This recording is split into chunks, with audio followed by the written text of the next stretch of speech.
Good evening and welcome to today's webinar. ASME India Student and Early Career Programs Division welcomes you to the ASME eFest Reboot webinar. The title of today's webinar is Fundamentals of Solar Boat Modeling. For the information of attendees who are new to ASME programs, Reboat, that is a Renewable Energy Boat Challenge, is a new competition that was introduced recently during the ASME eFest Asia Pacific 2020 at Marwadi University. It witnessed good participation and enthusiasm. Reboat encourages and challenges engineers to explore and get knowledge and skills to apply clean solar energy technology to water transportation and mobility enhancement solutions.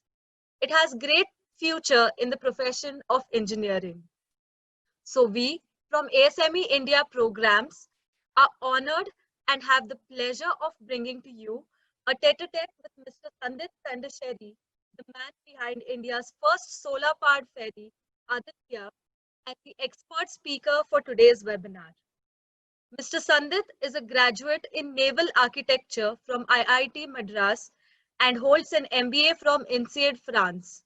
His entrepreneurial journey started with Navgati, his first company, which built small capacity solar powered boats, and 16 years later, that is today, he is the CEO of Navalt Solar and Electric Boats, a joint venture between Navgati Marine Design and Constructions and two French companies, Alternative Energies and EVE Systems. I was pleasantly surprised to see the pool with great artwork. It was done by an Italian designer who also studies there. And Marwadi University and ASME officials and their team of fantastic volunteers had made sure that things went very smooth. Whenever an event is happening first time, there will always be a lot of unforeseen things. And considering that, there were very little hiccups this time around. And it's all credit to the volunteers who worked very hard to make it happen. Now, the first day we started out with a design review. Now, what we did was we went around, met each team, and they were given a chance to explain why they had done the boat this way and what are the reasonings. So we are more interested in understanding why they did it, and they should have a reason for the decision. It can't be an arbitrary decision. So all of them had very good reasoning and explanation because they had gone through the hard work of making it happen.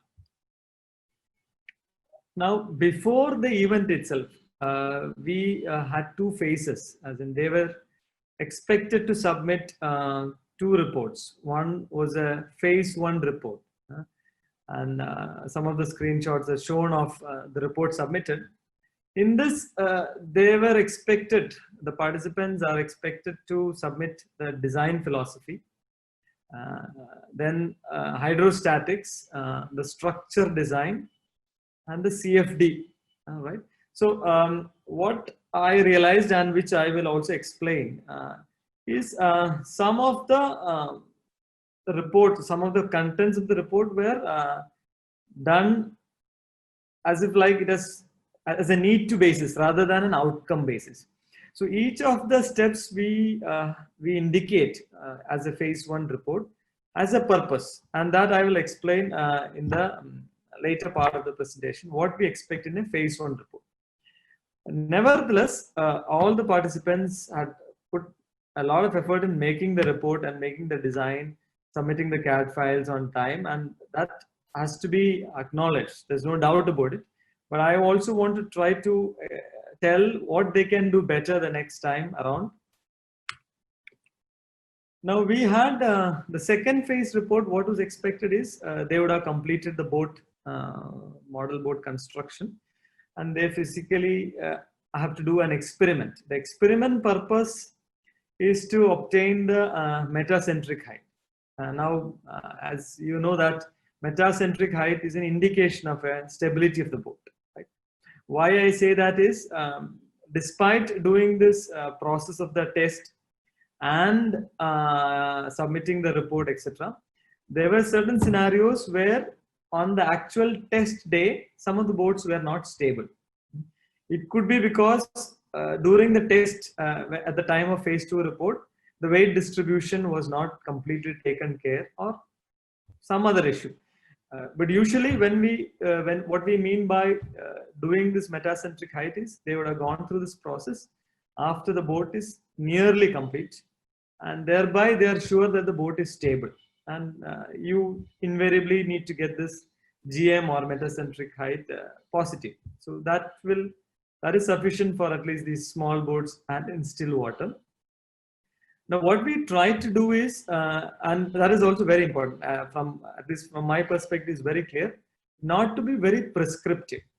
The beauty of all this competition is that once you keep the rules very on a very policy level or a very high level, the collective wisdom and smartness of the competition participants is way higher than the organizers and the judges. So they invariably come up with much better ideas, much better way of looking at the problem than any of us would have thought. So we have consciously decided to keep it very open-ended, but based on the experience, we will try to refine it a bit, considering the fact that these rules have to be fair to everyone. So you don't want anyone to take any unfair advantage. Now that's why the beauty of not being prescriptive is also there. Just to cite an example, what you see here is on the right side is the way to measure the angle. This team has gone through an elaborate process for measuring the angle of heel of the boat. Now, interestingly, another team did it slightly differently by using the sensor in the mobile phone. So both are two different ways of doing, but it is just that they have thought in a different way. So anyway, as far as the judge, we are concerned with the outcome and whether they have done it very differently, etc. So these tests, that is the phase 1 report and the phase 2 report along with the metacentric height, had reasonably good weightage, which means total about 30% weightage was pre-event. So these reports are very important. So when you are participating this year around also, make sure that all your reports are done on time and submitted, so that you don't lose the weightage. Even if you do very well during the final competition, if you are not done this, you may not win also. Because many times the various races we do are very competitive. Many of them, the results are very close, and almost always there is an element of luck playing in these competitions. So whatever is in your control, like things like making the reports and doing the experiment, do it well so that you cover your area as well. And maybe only chance why you may miss out in the end would be luck itself. Now, coming back to the day 1 of the test or the competition. Now here, what we did after the interview, each participant was given a time to put the boat in the water to assess the stability and maneuvering. This was the test before the race. Now again here, it is a chance to establish that the boat is stable, and 2, you are able to control the boat, that is maneuver left or right, means port or starboard. Some boats had reversing, but most didn't have reversing, so that was okay, but at least you should be able to control the boat. Now some of the boats had to suffer certain penalty points because their boat was not either stable, and they had to redistribute the weight to make it stable, and in some cases their rudder propeller were not enabling them to control.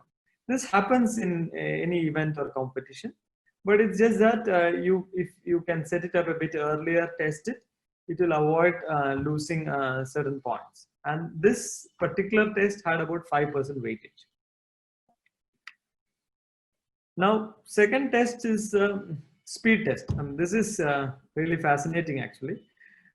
You had a course or distance about 6 meter distance, and then you had to take a boat from the start to cross the rope, turn around and come back. So it also factors the speed plus a bit of maneuvering in terms of ability to turn back and then come back to the start point. This speed is always exciting, so we had a lot of audience also around, and a lot of encouragement from many people who were passing by to see the boat being controlled. And then the fastest boat was the winner, and the weightage we consider at this time was around 20% for the speed alone. Now, the next day, we had two different tests. So we started off with maneuvering. What we intend to by maneuvering is to identify the boat which can control its movement by some of them are using mobile phones like you see on the image. Some of them had RC controllers. Now there were obstacles kept in the pool, and the volunteers had to come in early on that day to set it up because it's an elaborate process. And every time you touch an obstacle, you have a penalty point.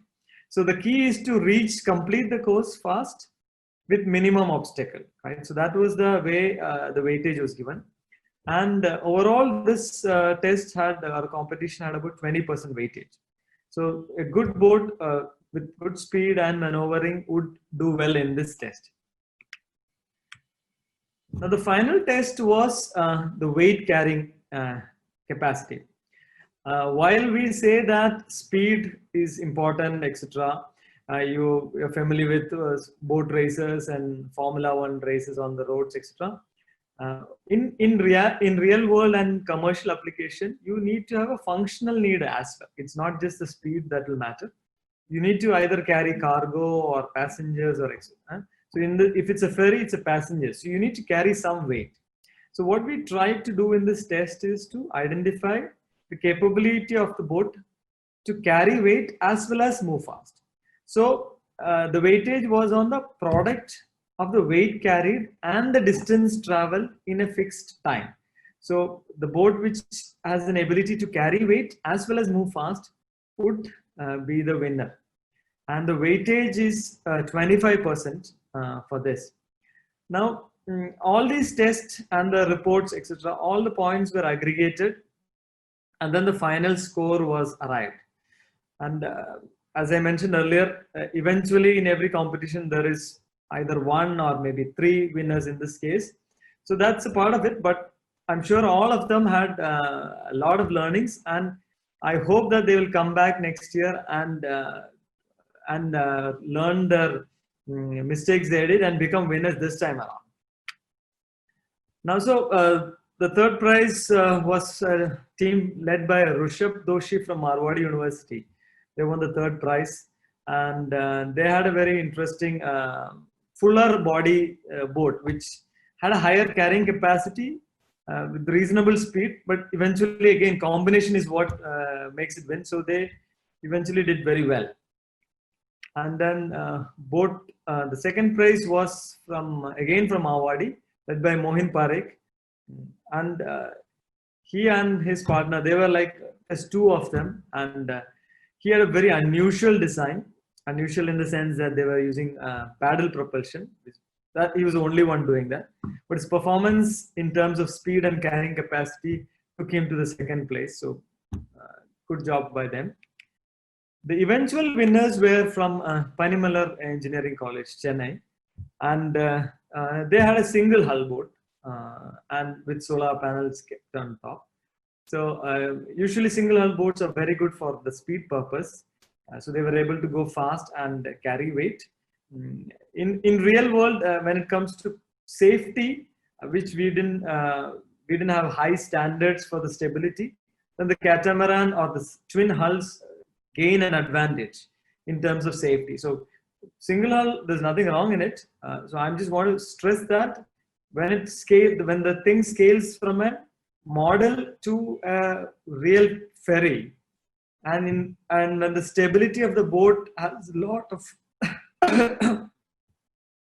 parameters like wave condition, etc., then the overloading and all, then the catamaran design may have an advantage. Although in model, the test we do, it may not appear that way. Now, based on the experience we had this year, what we are planning to do certain changes. One we observed is depending on the size of the boat, there are certain advantages people might acquire. So we want to not just restrict the upper boundary of the dimension, but specify a minimum length, right? Also, we want to make the boat slightly more bigger. Then it's more charming to watch the race, as well as it's more engaging and interesting when the competitors are making the boat. So the boat has to be minimum 90 meters length up to 1 meter length. So that's a small range where the length will be. So you remove the unfairness when there is a differences in the length perspective. Second thing we noticed is there were different materials used for the hull or the underwater shape. Some were simple polystyrene or thermocol, or some were fiber molded, which is needs a lot of effort and which is very close to the real world. Some of them did 3D printing and joining. So there are different kinds of approaches.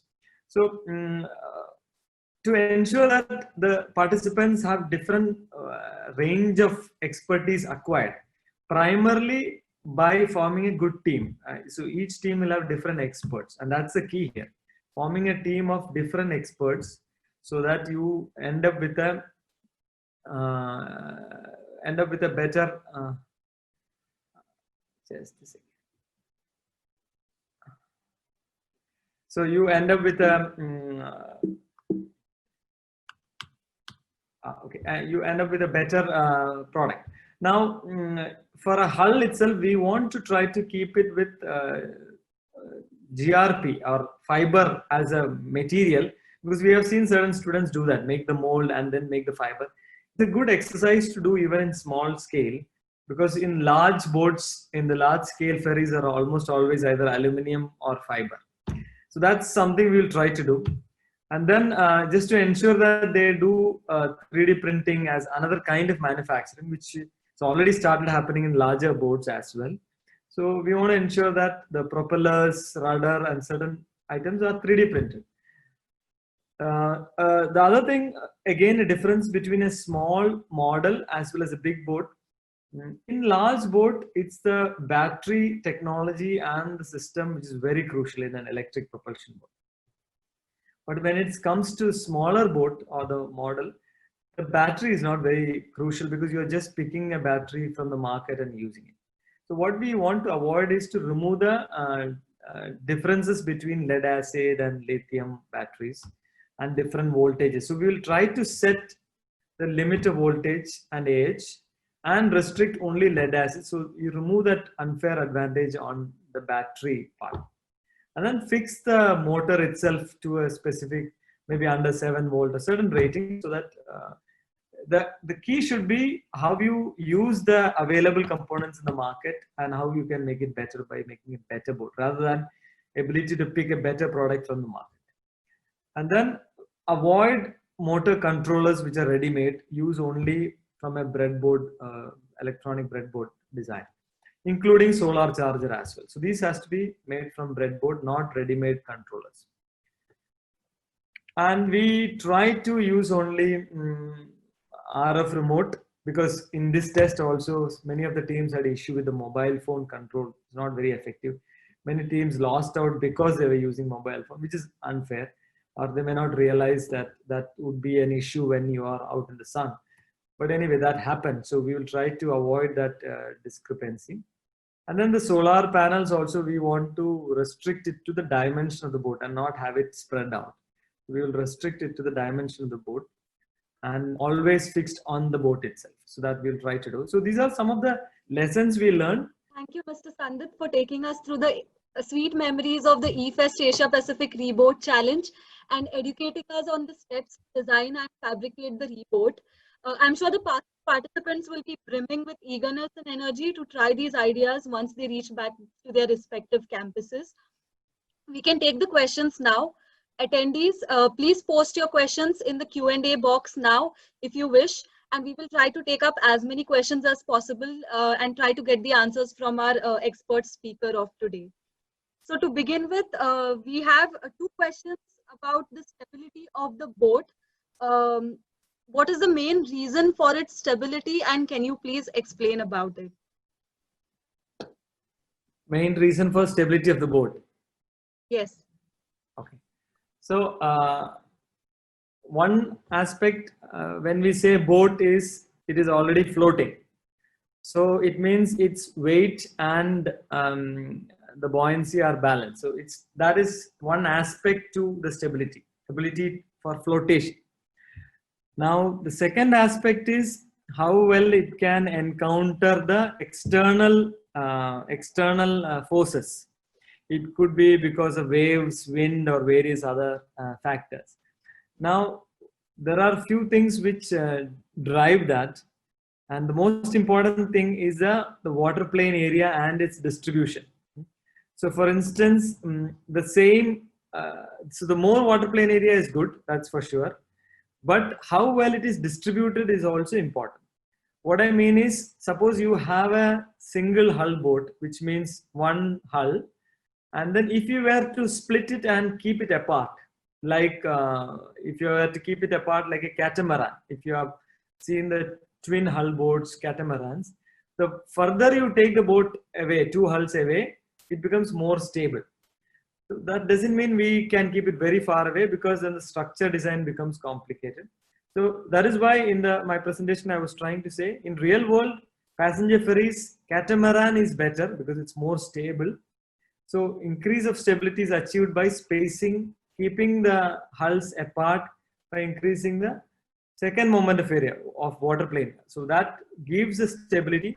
The analogy is, imagine a scooter versus a car. So you have scooter with the wheels in one line, which is unstable. Then you have a car with two line of wheels, which is pretty much stable. So that's stability part. Yeah.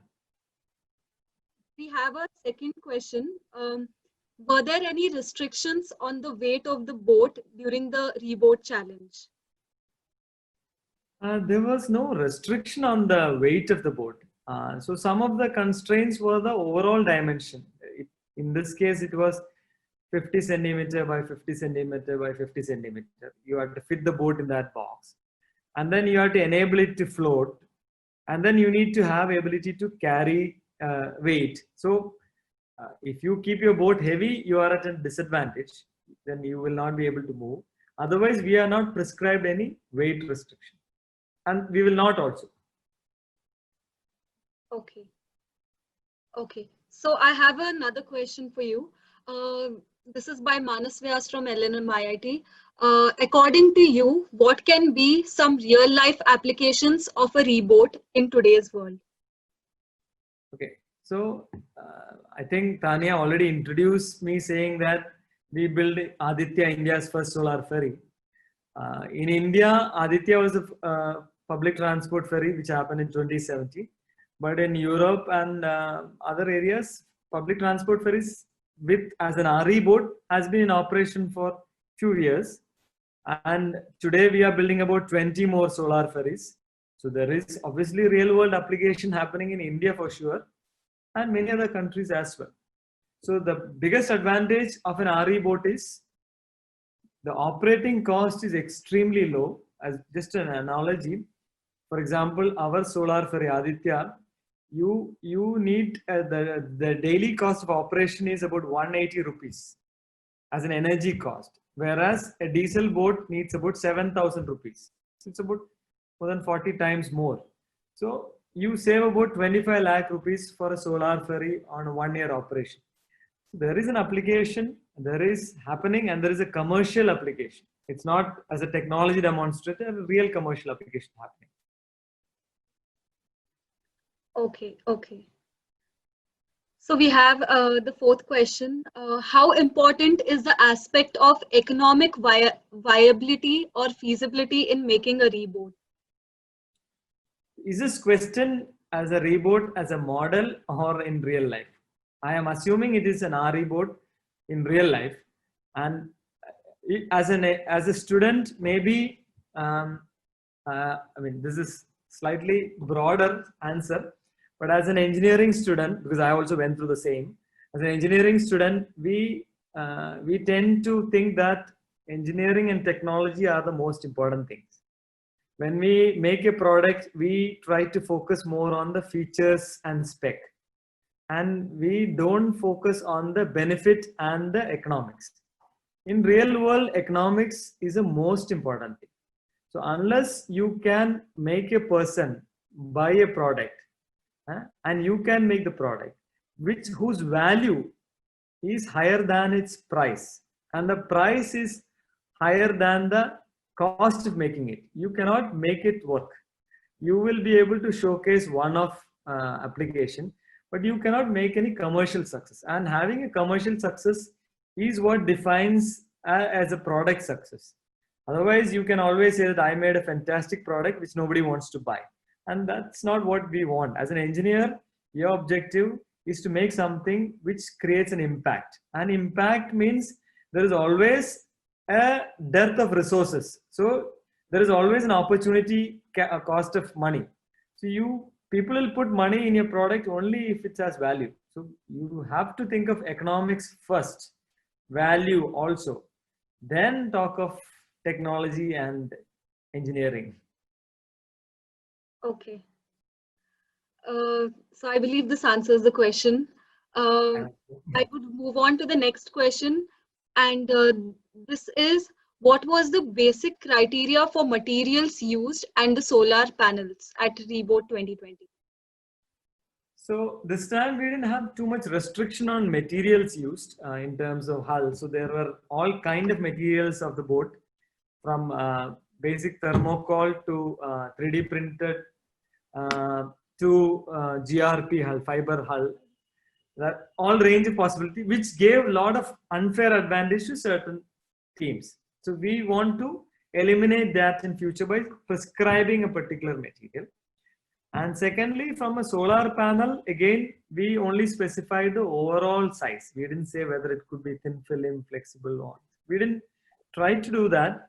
Again, this time also we will try to define the size, the overall dimension, without prescribing too much, because as I said, the collective wisdom of the participants may be much more than the judges and the organizers.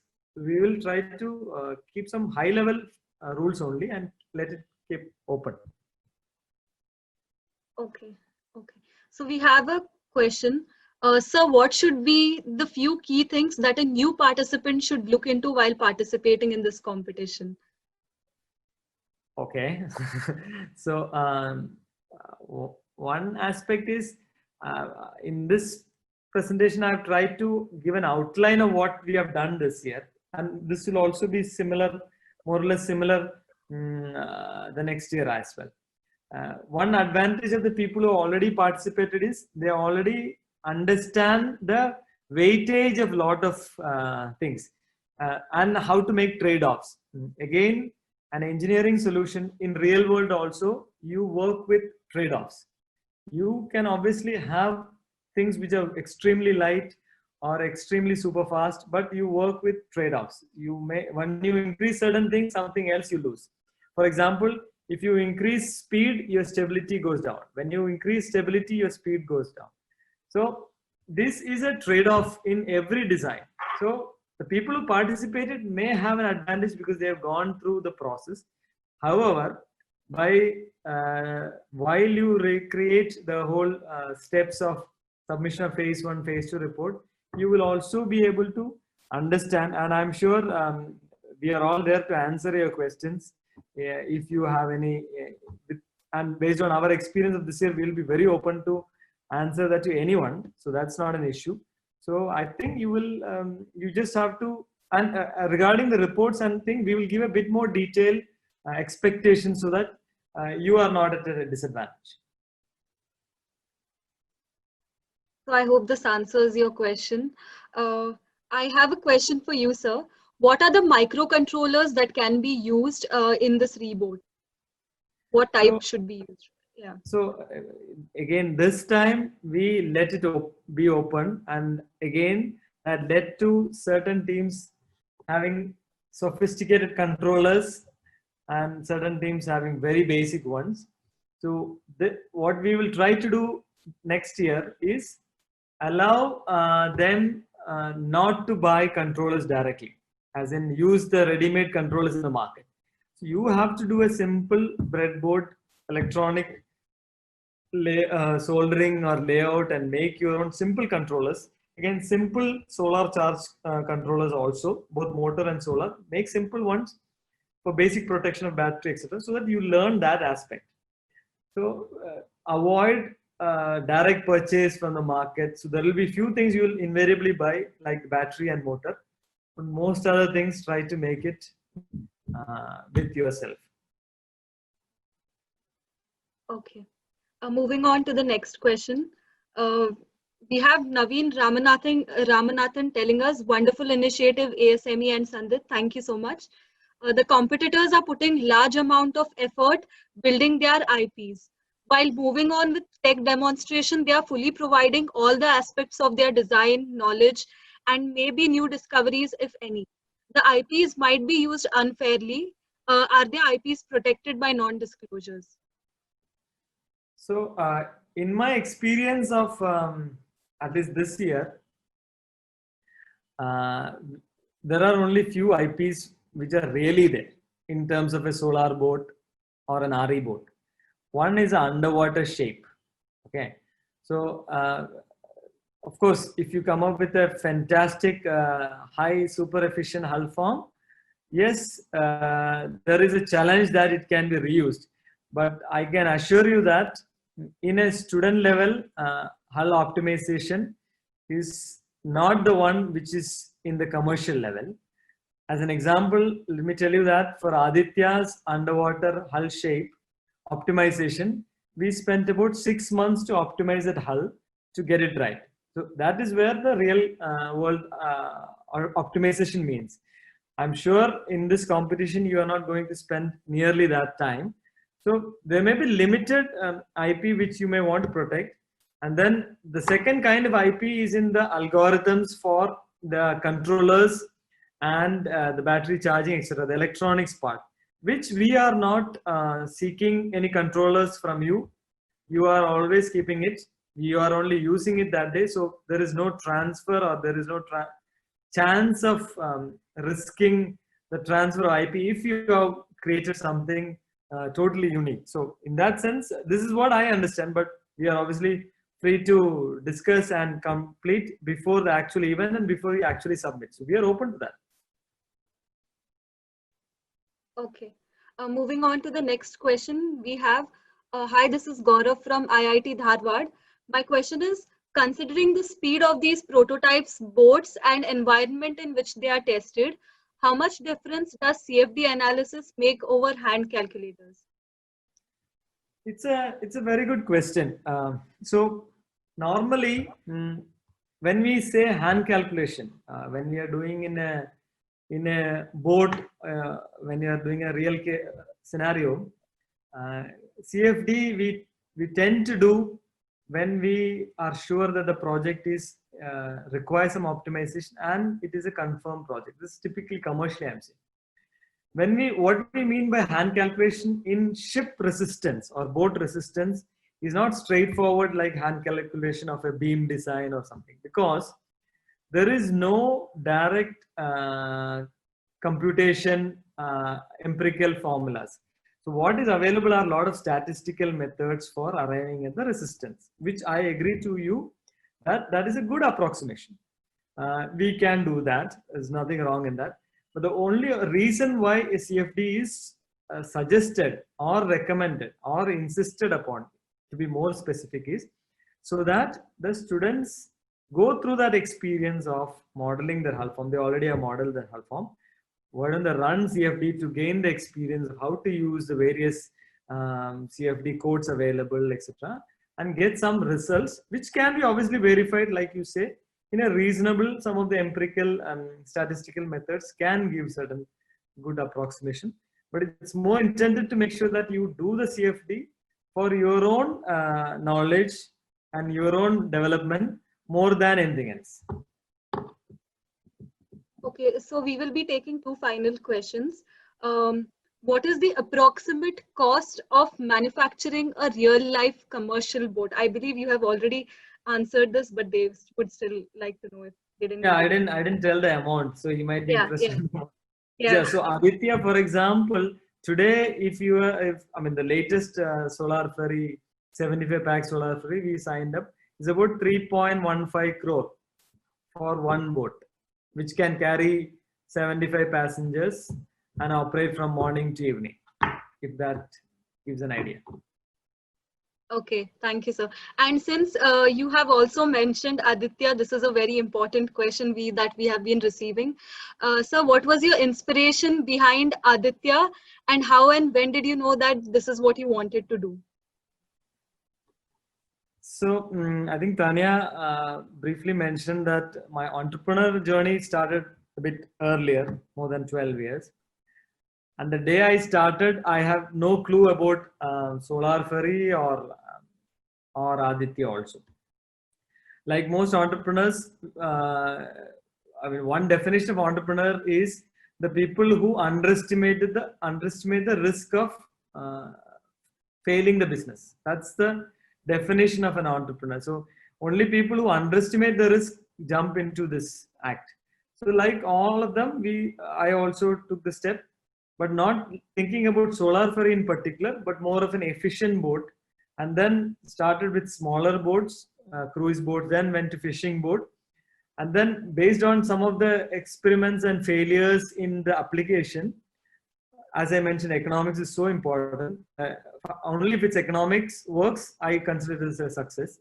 So many of the economic failure, but technologically great, but then came to public transport, which because the asset is heavily utilized, which is important, hence the renewable energy becomes economical. Hence came to public transport, and hence the Aditya happened. It took about 2 years to convince that Aditya can happen, and it took another 2 years to actually make it happen. So it was a long drawn process at that time. Now it can happen in 6 months to get an Aditya. Okay, thank you so much, sir, for telling us. I think with this, we shall now wrap up the Q&A session. Thank you, Mr. Sandip Tandasheri, for an excellent knowledge-filled session and answering the participants' queries. If your queries have not been answered during this session, you can always write to us at info-india@asme.org, and our team will reach out to you with the solutions.